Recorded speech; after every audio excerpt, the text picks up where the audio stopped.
তোরা আমাকে বাবা বলে ডাকিস, সেই জন্যই তোদেরকে একটা কথা আমি বলতে চাইছি। সেটা হচ্ছে, এই যে এত বড় মায়ের অম্বুবাচী চলছে, এই অম্বুবাচীর মধ্যে তোরা কী করবি?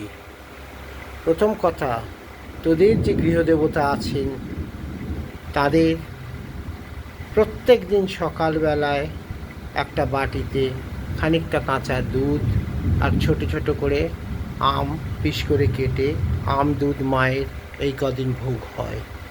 যার বাড়িতে যে দেবতা আছেন তাকে এই আম দুধ দেওয়া হবে যে কদিন অম্বুবাচী চলবে, প্রথম কথা। দ্বিতীয় কথা, তোরা নানান সমস্যার মধ্যে রয়েছিস, সেই সমস্যা পার করার বিশাল সময় এই অম্বুবাচী। নিজেরা পার করবি, কি করে করবি সেটাই তো বলবো। যার যা গুরুমন্ত্র আছে সেই গুরুমন্ত্র জপে বসতে হবে।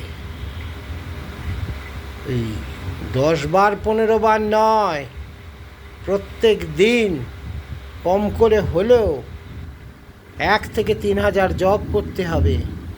যদি নিজেরা জপের পদ্ধতি না জানিস, তোদের বাড়ির পুরোহিতকে ডেকে জপ কিভাবে হয় সেটা জেনে নিবি। আচমন করে জপে বসবি।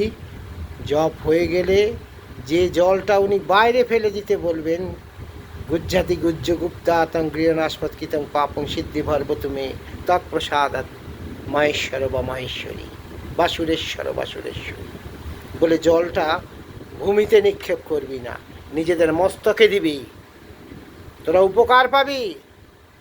7 দিন বাদে বলবি, হ্যাঁ বাবা তুমি বলেছিলে, তবে জপটা চালিয়ে যেতে হবে। এই ভরা অম্বুবাচীর মধ্যে সমস্ত দেবতা এক ডাকে সাড়া দেন। যদি শক্তিবন্তে দীক্ষিত হোস তোরা, তাহলে তোদের রাত্রিরে জপ ধরতে হবে। আর এই ছাড়া যে কোনো মন্ত্রে দীক্ষিত হলে তারা দুপুরবেলায় জপটা করবে, কিন্তু কমপক্ষে 1000, পারলে 3000 জপ ধরবি। বুঝতে পেরেছিস? আর নিজেদের জপের পরে তোর ইষ্টকে, তোর নিজের নানান সমস্যাটা জানাবি, সারা পাস কিনা দেখিস। তোদের বাপ বলছে, ঈশ্বর কেন, ঈশ্বরের বাপও সাড়া দেবে। বুঝতে পেরেছিস? মনে করে এইটা করতে থাক।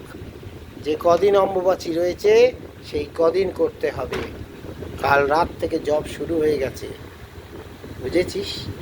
ওই ভুঁইপোর জ্যোতিষতান্ত্রিকদের টাকা দিয়ে নিজের সমস্যা পূরণ করতে হবে না, নিজেদের সমস্যা নিজেরাই পূরণ করবি। তোর সেই ইষ্ট দেবতাই পূরণ করবে।